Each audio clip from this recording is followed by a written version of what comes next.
هالفيديو اهداء مني الى كل عشاق المنتخب السوري يلي مشتاقين يشوفوا مباريات للمنتخب السوري.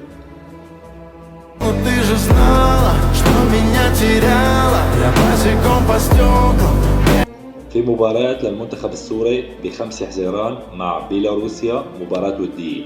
نتمنى نشوف كل تشكيلة المنتخب السوري ومن ضمنهم الحارس الياس هدايا والتشكيلة الخرافية للمنتخب السوري جميعا لحتى نتمتع بالمباراة قبل كأس آسيا.